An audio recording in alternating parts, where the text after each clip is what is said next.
Welcome back media Chhattisgarh. चलिए देखते हैं छत्तीसगढ़ की 25 फटाफट बड़ी खबरें। साथ ही डेली खबरों से अपडेट रहने के लिए चैनल को सब्सक्राइब करने के साथ वीडियो को लाइक करें। एग्री स्टेक पोर्टल पर किसानों का पंजीकरण जारी। राजनांदगांव में 22,000 किसान अभी भी पंजीकरण से वंचित। 30 अगस्त तक आखिरी तारीख। राजनांदगांव जिले में agri stack portal farmer registry के तहत किसानों का पंजीकरण चल रहा है। जिले में कुल 1,27,000 पंजीकृत किसानों में से अब तक 1,04,000 किसानों का पंजीकरण हो चुका है। शेष 22,423 किसानों का पंजीकरण 14 अगस्त 2025 तक शिविरों के माध्यम से किया जाएगा। स्वास्थ्य मंत्री की विधानसभा में की गई घोषणा हुई पूरी। अत्याधुनिक जीपीएस से लैस सीजीएमएसी के दवाइयों को अस्पताल तक पहुंचाने वाले 76 वाहन। स्वास्थ्य मंत्री श्याम बिहारी जायसवाल ने राज्य में दवाइयों की गुणवत्तापूर्ण सप्लाई के लिए विधानसभा में ये घोषणा की थी कि सभी वाहनों को जीपीएस से लैस किया जाएगा ताकि उनकी सही लोकेशन और सही समय का हमेशा पता चलता रहे। स्वास्थ्य मंत्री की इस घोषणा पर अमल करते हुए सीजीएमएसी ने लगभग 70 वाहनों में अत्याधुनिक जीपीएस लगाया है। इसकी खासियत है कि जहां नेटवर्क नहीं रहता है वहां लोकेशन और रूट को रिकॉर्ड कर ये बाद में दिखाता है। इससे गड़बड़ी या देरी की यहाँ पर कोई गुंजाइश नहीं रहती है। छत्तीसगढ़ में सरकार और सुरक्षा बलों को बड़ी सफलता। 2,54,00,000 के इनामी 66 माओवादियों का समर्पण। छत्तीसगढ़ सरकार की पुनर्वास नीति से प्रभावित होकर बस्तर संभाग के अलग अलग जिलों में बीते दिन 2,54,00,000 रुपए के इनामी 66 माओवादियों ने समर्पण कर दिया है। इनमें 25 लाख का इनामी माओवादी स्पेशल जोनल कमेटी मेंबर रामनन्ना इरपा के उर्फ जगदीश भी शामिल है। जगदीश उड़ीसा राज्य सब जोनल ब्यूरो का प्रमुख था। बीजापुर में 25, दंतेवाड़ा में 15, कांकेर में 13, नारायणपुर में 8 व सुकमा के 5 सक्रिय माओवादियों ने आत्मसमर्पण कर मुख्यधारा में वापसी कर ली है। बस्तर रेंज में पिछले 18 महीनों में कुल 1570 माओवादियों ने समर्पण किया है। जीएसटी के रेट डीजल बताकर बेच रहा था बेस ऑयल। गुजरात से राजनांदगांव मंगाता था ऑयल 70 रुपए में कर रहा था सेल। 64 करोड़ का लेन देन उजागर। छत्तीसगढ़ के राज्य कर विभाग की टीम ने राजनांदगांव में पेन्नी इंटरप्राइजेस नाम की फर्म पर छापा मारा है। जांच में पाया गया कि फर्म गुजरात से बेस ऑयल मंगाकर उसे ट्रकों में डीजल के रूप में सस्ते दामों पर बेच रही थी। यह कार्रवाई आयुक्त पुष्पेंद्र मीना के निर्देश पर बिजनेस इंटेलिजेंस यूनिट द्वारा की गई है। हरेली पर भूपेश बघेल का बड़ा सवाल। पूछा कौन चला रहा सरकार। डर के मारे सीएम साहब फाइलों पर नहीं कर रहे दस्तखत। छत्तीसगढ़ के पारंपरिक पर्व हरेली तिहार पर पूर्व मुख्यमंत्री भूपेश बघेल ने पूरी परंपरा के साथ मनाया। रायपुर के सिविल लाइन स्थित शासकीय आवास पर उन्होंने हल, बैलगाड़ी और कृषि उपकरणों की विधिवत पूजा अर्चना की। साथ ही गेड़ी चढ़कर प्रदेशवासियों को हरेली की शुभकामनाएं दी। इस अवसर पर उनका पूरा परिवार भी मौजूद रहा। बेटे चैतन्य की गिरफ्तारी के बाद हरेली त्योहार मनाए जाने के सवाल पर भूपेश बघेल ने कहा, मेरा बेटा जरूर जेल में है, इस बात का दुख है, लेकिन पूरा छत्तीसगढ़ मेरा परिवार है। यह साल का पहला त्योहार है, इस वजह से हम त्योहार मना रहे हैं। मैं छत्तीसगढ़ के पूरे परिवार को हरेली त्योहार की बहुत बहुत बधाई देता हूं। बघेल ने कहा कि छत्तीसगढ़ में 44% जंगल है जिन्हें काटने का षड्यंत्र चल रहा है, उसे अडानी को सौंपने का षड्यंत्र चल रहा है। छत्तीसगढ़ सरकार जंगल की कटाई कर लोगों को धोखा दे रही है और एक पेड़ मां के नाम का नारा दे रही है। इसका हम विरोध करते हैं। सीजीपीएससी घोटाला, एग्जाम कंट्रोलर समेत 3 को बेल नहीं। हाईकोर्ट ने फिर कहा लाखों युवाओं के भविष्य से खिलवाड़। हत्या से भी गंभीर मामला, जमानत खारिज। छत्तीसगढ़ के बहुचर्चित सीजीपीएससी भर्ती घोटाले में एग्जाम कंट्रोलर सहित 3 आरोपियों की जमानत याचिका हाईकोर्ट ने खारिज कर दी है। मामले में जस्टिस बीडी गुरु ने एक बार फिर कहा कि जो प्रतियोगी परीक्षा के प्रश्न पत्र लीक करता है वह लाखों यहाँ पर युवाओं के भविष्य से खेलता है। यह कृत्य हत्या से भी गंभीर अपराध है। कोर्ट ने कहा कि प्रश्न पत्र लीक कर पीएचडी जैसी प्रतिष्ठित संस्था को शर्मसार किया है। मामले के आरोपी बाढ़ द्वारा फसल खाने जैसा उदाहरण है। इसी टिप्पणी के साथ कोर्ट ने एग्जाम कंट्रोलर और 2 आरोपी टामन सिंह के भतीजों की बेल खारिज कर दी है। कोंडागांव में आदिवासी छात्रों को स्कूल से निकाला। प्रिंसिपल ने कहा स्टाफ की बेटी के साथ था प्रेम संबंध, अब कर रहा मजदूरी। कोंडागांव जिले में एक आदिवासी छात्र को स्कूल से निकाल दिया गया है। ऐसे में वह अब मजदूरी कर रहा है। प्रिंसिपल का कहना कि उसका स्टाफ की बेटी से प्रेम संबंध थे। डीओ ने मामले में जांच रिपोर्ट आने के बाद कार्रवाई की बात कही है। यह मामला शासकीय उच्चतर माध्यमिक विद्यालय रांधाना का है। जानकारी के मुताबिक छात्र 12वीं कक्षा में कॉमर्स विषय से पढ़ाई कर रहा था। उसने 11वीं में 79.60% अंक मिले थे। एक सप्ताह पहले स्कूल प्रबंधन ने छात्र को टीसी देकर बाहर कर दिया है। अब वह स्कूल की बजाय गाँव में मजदूरी कर रहा है। इस मामले में सरपंच पति सुकमन मरकाम ने नाराजगी जताई है। उन्होंने कहा कि इसमें स्कूल प्रबंधन की पूरी लापरवाही है। छात्र के भविष्य से खिलवाड़ किया गया है। मामला कोई भी हो, पहले यहाँ पर पंचायत को जानकारी देना जरूरी था। हमें तब जानकारी मिली जब छात्र मजदूरी करने लगा। नवा रायपुर बनेगा IT हब, यहाँ बनेंगे ऐप और सॉफ्टवेयर, रोजगार के हजारों अवसर भी पैदा होंगे। मुख्यमंत्री विष्णुदेव साय के नेतृत्व में नवा रायपुर को बेंगलुरु और हैदराबाद की तर्ज पर IT हब बनाने की शुरुआत हो गई है। ऐसी कई कंपनियां यहां आ रही है जो नवा रायपुर में ऐप और सॉफ्टवेयर बनाएगी। इससे यहां के बेरोजगार IT इंजीनियरों को रोजगार मिलेगा, जिसकी शुरुआत भी हो गई है। एक ही कंपनी ने करीब 1500 युवाओं को रोजगार उपलब्ध भी करा दिया है। आने वाले दिनों में यहां IT के क्षेत्र में 10,000 नए रोजगार उपलब्ध होने की संभावना है। गणेश चतुर्थी की तैयारियां जोरों पर। AI रूप वाली प्रतिमाएं और इको फ्रेंडली मूर्तियों की बढ़ी मांग। गणपति की पूजा आराधना का पर्व गणेश चतुर्थी आने में अभी 1 महीने का समय बचा हुआ है। 27 अगस्त को गणेश चतुर्थी मनाई जाएगी। 6 सितंबर को अनंत चतुर्थी के दिन भगवान का विसर्जन किया जाएगा। देश भर में अलग अलग तरह की यहाँ पर गणेश प्रतिमाएं बनाने के साथ ही बिकना भी शुरू हो गई है। इस बार भी यहाँ पर बाल गणेश और AI इमेज की तरह दिखने वाली प्रतिमाओं की डिमांड है। रायगढ़ में कई वार्डों में आ रहा मटमैला पानी। अमृत मिशन पानी की सप्लाई भी पौन घंटे। अधिकारी बोले शुरू के 5 से 10 मिनट ही समस्या। रायगढ़ में अमृत मिशन के तहत पानी की सप्लाई की जाती है, लेकिन पिछले कुछ समय से पानी मटमैला आ रहा है। इससे मोहल्ले वासियों को कई तरह की समस्या हो रही है। यही नहीं, इसके लिए यहाँ पर कांग्रेस की महिला पार्षद ने नगर निगम में लिखित शिकायत भी की थी। बताया जा रहा है कि बारिश शुरू होने के बाद कुछ दिन बाद से इस तरह की समस्या देखी जा रही है। ऐसे में लोगों को इस मटमैला पानी को पीने में सोचना पड़ता है।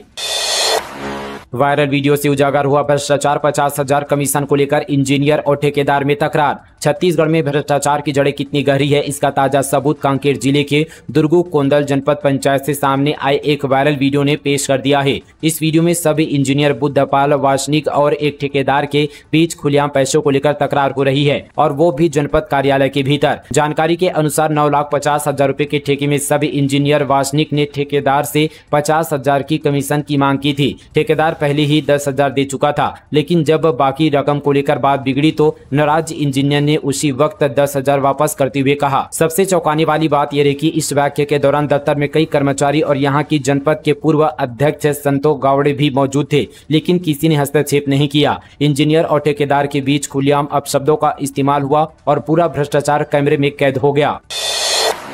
स्कूलों में हर शनिवार हाफ डे का कॉन्सेप्ट अब खत्म। महीने में 2 शनिवार को बैगलेस डे होंगे। शिक्षा विभाग ने जारी किया एकेडमिक कैलेंडर। नए शिक्षा सत्र प्रारंभ होने के 1 माह बाद जारी एजुकेशन डिपार्टमेंट ने एकेडमिक कैलेंडर जारी किया है। नए कैलेंडर के अनुसार अब शनिवार को भी अन्य दिनों की तरह सुबह 10 बजे से शाम 4 बजे तक स्कूल खुलेंगे। यानी हर शनिवार को जो हाफ डे का कॉन्सेप्ट चल रहा था वो अब खत्म हो जाएगा। हर शनिवार के बजाय माह में दूसरे और चौथे शनिवार को बैगलेस डे रखा गया है। सिंगल शिफ्ट में लगने वाले स्कूल जो अब तक शनिवार को सुबह 7 बजे से 11 बजे तक ओपन रहते हैं, अब शनिवार को भी सामान्य दिनों की तरह सुबह 10 बजे से शाम 4 बजे तक संचालित होंगे।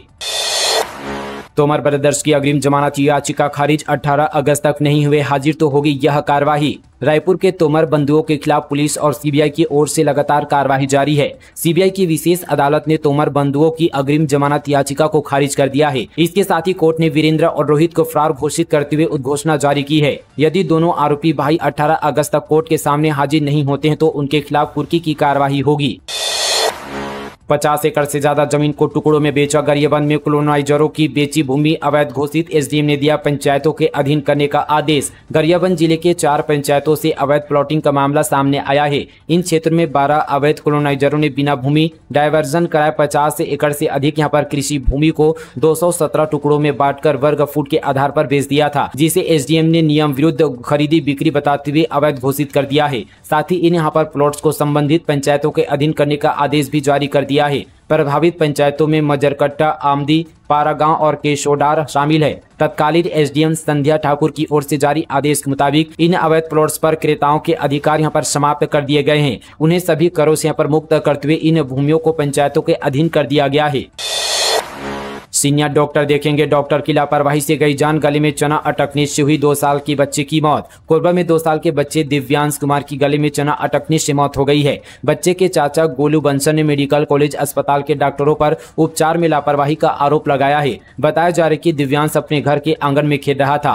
खेलते खेलते वह कमरे में पहुंचा और वहां रखे चने को निगल लिया, जो कि उसके यहाँ पर गले पर अटक गया। गले में यहाँ पर चना अटकने से बच्चा रोने लगा और उसे सांस लेने में तकलीफ होने लगी। परिजन तुरंत उसे कोरबा कोरबा मेडिकल कॉलेज अस्पताल ले गए, लेकिन वहां उपचार में देरी हुई। परिजनों का आरोप है कि डॉक्टर ने बार बार कहा कि सीनियर डॉक्टर देखेंगे और इस देरी के कारण बच्ची की हालत बिगड़ती गई। अंततः उसकी यहां पर मौत हो गई। वहीं कोरबा मेडिकल कॉलेज में पहले भी लापरवाही के मामले सामने आ चुके हैं। हाल ही में एक जुड़वा बच्ची की मौत के मामले में भी अस्पताल पर लापरवाही और फर्जीवाड़े का आरोप लगा था। बंसल परिवार ने इस मामले की शिकायत उच्च अधिकारियों से की है और दोषियों पर कार्रवाई की मांग की है।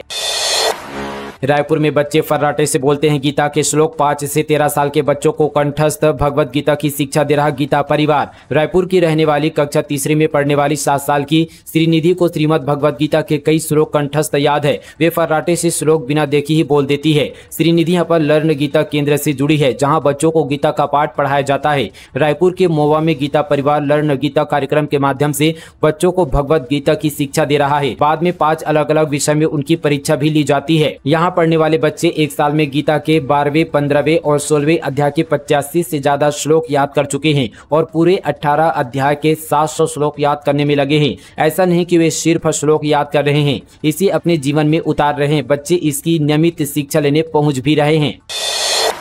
विधायक की अनूठी पहल, 100 से ज्यादा प्रतिभावान छात्र छात्राओं को कराया दिल्ली भ्रमण। शक्ति जिले के चंद्रपुर विधायक रामकुमार यादव ने अनोखी पहल की है। उन्होंने 100 से अधिक प्रतिभावान छात्र छात्राओं को दिल्ली शैक्षणिक भ्रमण में हवाई सैर कराया। इस हवाई यात्रा के जरिए बच्चों ने पहली बार आसमान का सैर किया और देश की राजधानी दिल्ली को भ्रमण कर करीब से देखा।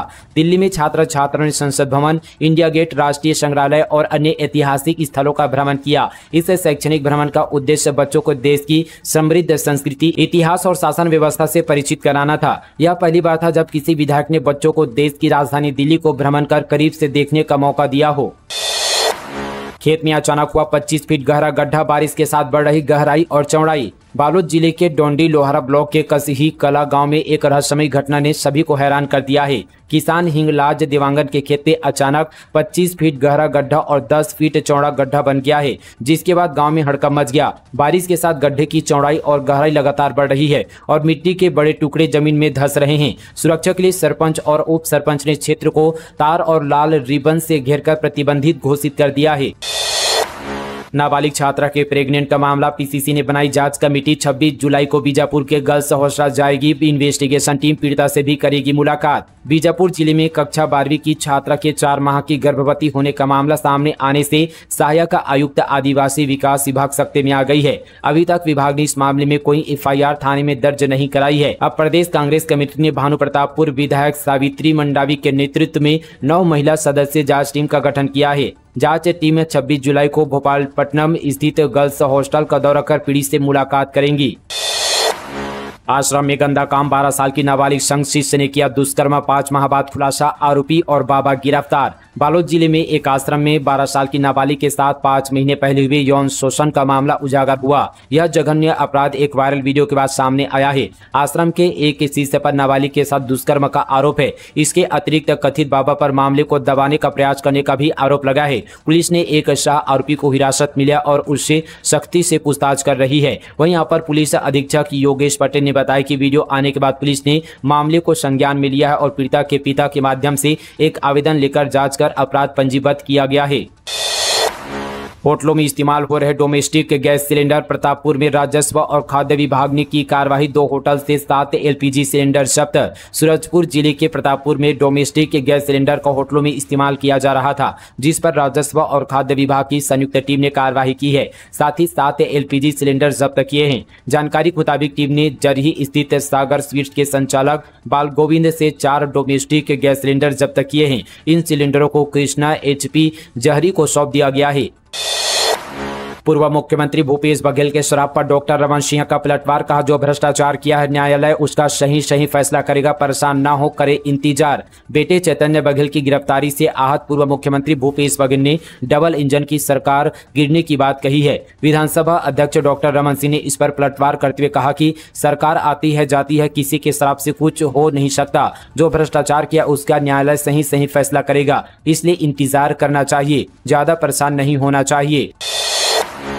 RTO का बकायेदारों को नोटिस टैक्स जमा नहीं करने पर नाम पता सार्वजनिक करने की चेतावनी। बस्तर जिले के परिवहन विभाग के आरटीओ की टीम ने वाहनों पर टैक्स से बकाया वसूली के लक्ष्य को पूरा करने में जुटे हुए हैं। इसी वसूली के लिए आरटीओ ने बकायेदार वाहन मालिकों को नोटिस देकर बकाया का भुगतान करने को कहा है। भुगतान नहीं देने पर दूसरी नोटिस दी जाएगी, जिसके बाद तीसरी बार नोटिस के साथ वाहन की कुर्की की जाएगी। इस दौरान आरटीओ इसके अलावा बकायेदारों के नाम, पता, वाहन नंबर, बकाया अवधि एवं टैक्स की राशि जानकारी सार्वजनिक की जाएगी। साथ ही इसमें लोगों को हिदायत दी जाएगी कि सूची में दर्ज टैक्स फी डिफाल्टरों से किसी भी प्रकार का लेन देन न करे। इसके अलावा यदि सूची में लिखे नंबरों वाले वाहन जिले में चलते दिखे तो फौरन आरटीओ कार्यालय में सूचित करे ताकि जब्त करने की कार्रवाई कर सके। तो दोस्तों, ये थी आज की तमाम छत्तीसगढ़ की बड़ी और ताज़ा खबरें मीडिया छत्तीसगढ़ पर। मिलेंगे और खबरों के साथ, तब तक के लिए जय हिंद, जय छत्तीसगढ़, जय जोहार।